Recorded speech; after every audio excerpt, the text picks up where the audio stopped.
আমরা দেখেছি বগুড়ায় মেয়েকে বিয়ে দিতে রাজি না হওয়ার কারণে বাপকে আপনারা পিটিয়ে হত্যা করেছেন। আমরা দেখেছি ভোলায় স্ত্রীকে বেঁধে স্বামীর সামনে ধর্ষণ করেছেন। আমরা দেখেছি পুরান ঢাকায় আপনারা ওই আইয়ামে জাহিলিয়াতের মূর্খদের মতো পাথর দিয়ে আঘাত করে ভাইকে হত্যা করেছেন। ওই চাঁদাবাজ, দুর্নীতিবাজ, টেন্ডারবাজ, ধর্ষকদের জায়গা বাংলাদেশে আর আমরা দেখতে চাই না। চাঁদাবাজ, নব্য টেন্ডারবাজ, নব্য ধর্ষক আর কাউকে বাংলাদেশের রাষ্ট্র ক্ষমতা দেখতে চাই না।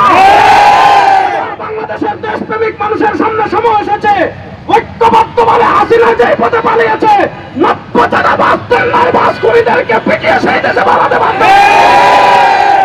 আমরা কোন চাঁদাবাজদের সাথে আপোষ করিনি, এখনো করবো না। আমরা কোন টেন্ডারবাজদের সাথে আপোষ করিনি, এখনো করবো না। পীর সাহেব চরমোনাই আমাদেরকে স্পষ্ট বার্তা দিয়েছেন। পীর সাহেব চরমোনাই আমাদেরকে স্পষ্ট মেসেজ দিয়েছেন। পীর সাহেব চরমোনাই জাতিকে স্পষ্ট বার্তা দিয়েছেন, ইসলামকে রাষ্ট্র ক্ষমতায় নেওয়া ছাড়া আর কোন তন্ত্রমন্ত্র দ্বারা বাংলাদেশের পরিবর্তন করা সম্ভব না। আমাদের নেতা খুতবুল আলম শহীদ ফজলুল করিম নজরুল্লাহ মারকাদাহু বলেছিলেন, শুধু নেতা নয়, নীতির পরিবর্তন চাই। বাংলাদেশের নেতার পরিবর্তন অনেকবার হয়েছে, বাংলাদেশে চেয়ারের পরিবর্তন অনেকবার হয়েছে, ক্ষমতার পরিবর্তন অনেকবার হয়েছে। একদল চাঁদাবাজকে তাড়াই, তার চেয়ে বড় চাঁদাবাজ সামনে চলে আসে। একদল খুনিকে তাড়াই, তার থেকে আরো বড় খুনি সামনে চলে আসে। এজন্য আপনারা যুবকদেরকে আমি বলবো, আপনারা প্রস্তুতি নেন।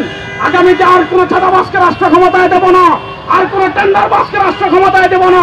ইনশাআল্লাহ ইসলামকে রাষ্ট্র ক্ষমতায় নেওয়ার জন্য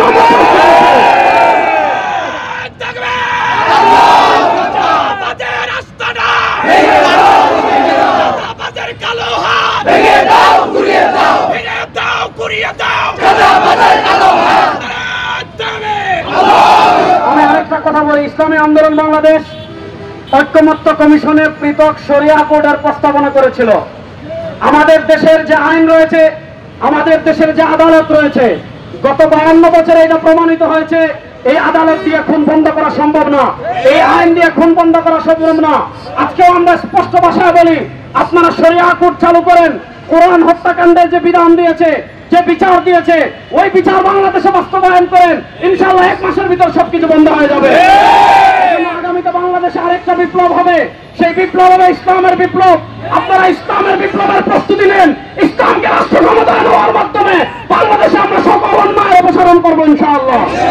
আল্লাহ তাআলা ইসলামকে রাষ্ট্র ক্ষমতায় নেওয়ার তৌফিক আমাদের সবাইকে দান করেন।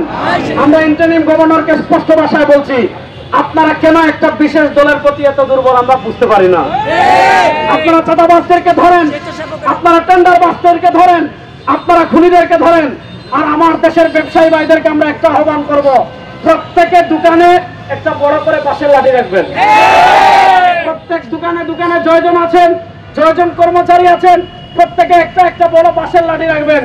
যদি কোনো মাস্টার চাঁদা তুলতে আসে, যদি কোনো কেদার চাঁদা তুলতে আসে, তাহলে দোকানের খাম্বার সাথে বেঁধে লাঠি দিয়ে পিটিয়ে হাড্ডি ভেঙে থানায় ছুটে দেবে। হাড্ডি ভেঙে দেওয়া ছাড়া আর কোনো বিকল্প পথ এখন বাকি নাই। আল্লাহ তাআলা আমাদেরকে ঐক্যবদ্ধভাবে বাংলাদেশের দিন বিজয় করার তৌফিক দান করেন।